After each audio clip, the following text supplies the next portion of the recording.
Hello and once again welcome to our YouTube channel जिसका नाम है बिहार बोर्ड इंग्लिश मीडियम सिर्फ और सिर्फ क्लास 10th के लिए। अगर आप इस चैनल पर नए हैं तो आपसे एक गुजारिश है, आप चैनल को सब्सक्राइब करें और बेल आइकन को प्रेस करें और अपने फ्रेंड्स के साथ शेयर करें इस चैनल को और सब्सक्राइब करें। ठीक है, तो आज हम कराने अगर अभी तक आप टेलीग्राम चैनल पर ज्वाइन हुए तो टेलीग्राम लिंक आपको मिलेगा डिस्क्रिप्शन में, जल्दी से वहाँ पर ज्वाइन हो जाना। आप वहाँ पर आपको मिलेगा PDF notes, PYQ, previous year, subjective, almost everything study material has provided in Telegram. Okay, and secondly channel पर सब्सक्राइब कर लिया है आपने और टेलीग्राम चैनल ज्वाइन हो गया, तो चलिए स्टार्ट करते हैं आज की वीडियो को। आज का टॉपिक है हमारे पास सेकेंडरी स्कूल एग्जामिनेशन 2022 का। आज हम लोग साइंस का सॉल्व करेंगे फाइनल बोर्ड एग्ज़ाम का, जिसमें का सेट कोड जो है F है एंड सब्जेक्ट कोड है 112। डन। एंड आज हम लोग करेंगे इसको। आप लोग 80 में से 80 प्रैक्टिस करो और ज़्यादा से ज़्यादा ऑब्जेक्टिव को क्लियर आउट करो, ज़्यादा से ज़्यादा ऑब्जेक्टिव की वीडियो देखो, ताकि आपको मतलब अब विंटर का डे आ गया है, आपको आलसी होगी तो आप लोग क्या करो ना, वीडियोस को ऑन करके एंड लिटरली बस सुनो एंड देन देखो। आप लोगों को बहुत ज़्यादा ही आप लोगों को हेल्पफुल होगा, क्योंकि ऑब्जेक्टिव को याद करने का कोई तरीका नहीं है, सिंपल एक तरीका है वीडियोस को देखना। ठीक है, चाहे किसी की भी वीडियोस हो, चाहे कोई भी सब्जेक्ट के, आपको सिर्फ देखना है एंड सुनना है। ठीक है, उसको लिखने नहीं बैठना है, क्योंकि ऑब्जेक्टिव आप लिखोगे तो 18 में से 80 तो लिखने बैठोगे तो हाथ में दर्द हो जाएगा। डेट वाई, क्योंकि हर साल का PYQ जो होता है वो रिपीटेड होता है, फाइनल हो चाहे सेंटअप हो चाहे एवरीथिंग वो रिपीट होगा। तो डेट वाई अगर आप ज़्यादा से ज़्यादा प्रैक्टिस करोगे ना तो वो चीज़ें रिपीट होंगी एंड आपके माइंड में फिट होंगी। अगर एक वीडियो को आप 2 बार देखते हो ना तो भी बहुत ज़्यादा आपको फ़ायदेमंद होगा। तो चलो वीडियो को स्टार्ट करते हैं। तो चले, तो सबसे पहला क्वेश्चन है, पहले तो हम लोग हिंदी मीडियम को साइड में रखते हैं क्योंकि हम लोग हैं इंग्लिश मीडियम वाले। ठीक है, तो क्वेश्चन नंबर 1 है, water soluble bases are called. Water soluble bases को हम क्या कहते हैं? तो वाटर सॉल्युबल बेसिस को अल्काइल कहते हैं। Question number 2, the chemical formula of soda ash is. Soda ash की केमिकल फार्मूला क्या है?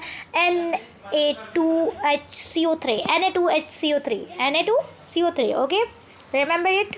Question number 3, which of the following is a heterogeneous compound. इनमें से कौन एक हेट्रोजेनियस कंपाउंड है? Plaster of Paris. इसको हम लोग रेड कलर करते हैं, ओके, ज़्यादा बेस्ट रहेगा। Question number 4, the chemical formula of baking soda. Chemical formula क्या है बेकिंग सोडा का? तो NaHCO3। Question number 5, which of the following is a corrosive acid. इनमें से कौन एक कोरेसिव एसिड है? Ethanoic acid is the corrosive acid. Question number 6, the pH value of milk of magnesia is. Milk of magnesia का pH value क्या है? 10.5 is correct answer. Question number 7, the number of electrons in the valence shell of sulphur is. Sulphur के valence shell में कितने electrons होते हैं? तो 6 होते हैं। Question number 8, which of the following element has the maximum ionisation energy. इनमें से कौन है ऐसा जो एलिमेंट है जिसकी सबसे ज़्यादा आयोनाइजेशन एनर्जी है? तो F। इसको करेक्ट करते हैं। Question number 9, which of the following unit is equal to water. इनमें से किसका यूनिट है जो वाट की इक्वल होती है? Joule per second. Question number 10, the coil of the electric heater wire is made of. जो इलेक्ट्रिक हीटर की वायर होती है, कोल होती है, वो किससे बनी हुई होती है? तो वो बनी होती है nichrome. 11, the property of a circuit that converts electric energy into heat. उसकी प्रॉपर्टी क्या कहलाती है? जिसका एक सर्किट है दैट वो कन्वर्ट करती है इलेक्ट्रिक एनर्जी को हीट में, resistance. Okay. Question number 12, the potential difference occurs an electric cell upon drawing. Okay, तो यहाँ क्वेश्चन है क्वेश्चन नंबर 12 में कि जो पोटेंशियल डिफरेंस है एक इलेक्ट्रिक सेल के ऊपर, उसको हम लोग कितने से MF से जाते हैं? तो less than MF। Okay, EMF। Okay, question number 13, non renewable source of energy कौन है? तो कोयला है। 14, wavelength is commonly expression. Wavelength को कॉमनली बहुत ज़्यादा जो दर्शाया जाता है किस यूनिट से? तो मीटर से दर्शाया जाता है। ओके, 13 14 हो गया। 15, when an electric current flow through a conductor the moving particles are. एक इलेक्ट्रिक करंट है जो फ्लो करती है किसके थ्रू? कंडक्टर के थ्रू। उसकी जो अंदर में पार्टिकल्स मूव होती है वो क्या होती है? तो वो होती है इलेक्ट्रॉन्स। वो क्या होती है? वो इलेक्ट्रॉन्स होती है। देन क्वेश्चन नंबर हमारे पास आता है 16।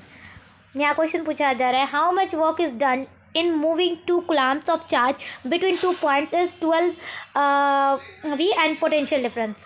तो यहाँ सिंपल से क्या करना है आपको? फार्मूला वगैरह नहीं लगाना है, बिल्कुल इस तरीके से। ये सब्जेक्टिव में आपको यूज़ करना होता है। इस बच्चे ने क्या किया? फार्मूला वगैरह का उपयोग किया। आपको कॉमन सेंस लगाना है। आपको यहाँ पर देखना है V इंटू आर का आई इंटू आर का फॉर्मूला होता है, ठीक है, V equal to I into R. तो आपको क्या करना है, इससे इसको मल्टीप्लाई करोगे तो 12 इंटू 2 इक्वल टू 24। अगर आप फॉर्मूले के हिसाब से भी आप जाते हो तो यही आंसर आपका होगा 24 जूल, ठीक है।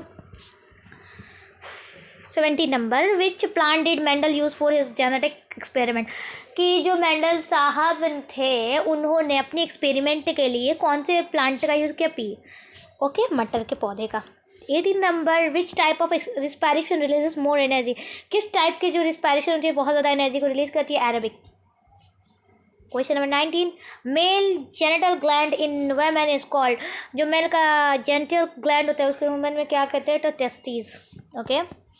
20, an important characteristic of life, ज़िंदगी की सबसे इम्पॉर्टेंट अहम कैरेक्टरिस्टिक क्या है, तो ग्रोथ है।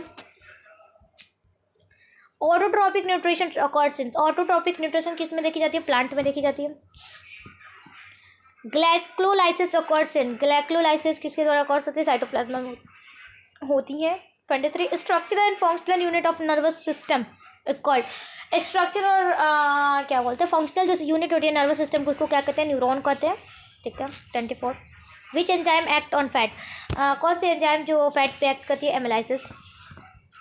25, what is the image of an object formed by the eye, eye के द्वारा जो इमेज फॉर्म होती है वो कैसी होती है, वो होती है रियल होती है, इन्वर्टेड होती है, डायमेंस्ड होती है, ठीक है, डायमेंस्ड होती है, छोटी होती है।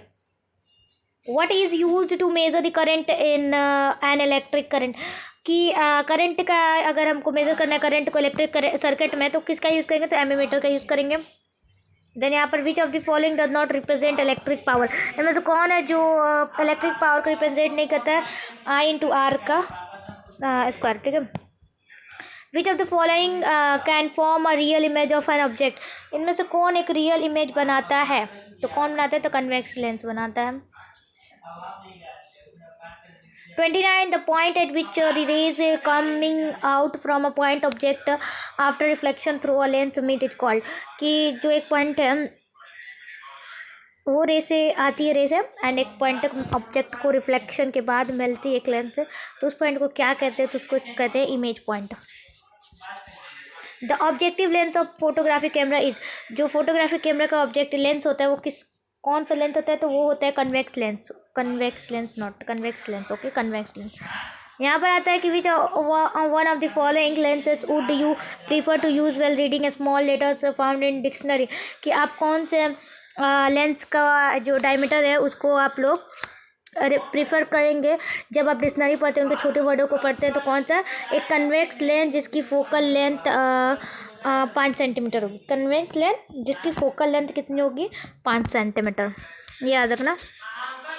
32, a spherical mirror and a thin spherical lens have a focal length of 15 centimeter each. The mirror and the lens are likely to be, तो वो बहुत कनकेव ही होगी, ठीक है, दोनों कनकेव होगी। देन बात करते हैं 33, the hormone secrete from the corpus luteum is, जो हार्मोन कॉर्पस लिटियम से आती है उसको क्या कहते हैं, प्रोगेस्टेरोन, ठीक है। 34, the source of energy in the ecosystem is, जो एनर्जी की सोर्स होती है इकोसिस्टम में से हम क्या कहते हैं, उससे हम लोग सनलाइट कहते हैं। 35, the place of origin of women's in, जो ऑरिजिन ऑफ वुमेन्स है उसके प्लेस को क्या कहते हैं, Africa. Which of the following is the sexual transmitted disease, ये कौन सा एक डिसीज है जो सेक्सुअली अगर आप लोग इंटरेक्ट करते हैं तो वो ट्रांसमिट हो जाएगा, तो AIDS. Question number 37, the shape of women kidney is, इंसान की जो किडनी होती है उसकी शेप कैसी होती है, तो बीन शेप के जैसी होती है, ठीक है, सेम के बीच के जैसे। Change in body in adolescence is due to, जो बॉडी में चेंजेस आते हैं एडोलेशन के दौरान वो किसके द्वारा होती है, तो वो होती है हमारे टेस्ट्रोजन्स और एस्ट्रोजन दोनों के द्वारा, ठीक है, बहुत A and B. The period of sexual maturity is called, जो सेक्शुअल मैच्योरिटी की पीरियड होती है उसको हम लोग क्या कहते हैं, तो पुबर्टी कहते हैं। 14, what is the main cause of depletion of ozone layer, ozone layer का डिप्लीशन होना सबसे ज़्यादा मेन कारण क्या है, CFS का ज़्यादा होना, ठीक है। Volt is equal to, volt किसके इक्वल होता है, तो जूल पर coulomb. The rate of flow of electric charge is called, जो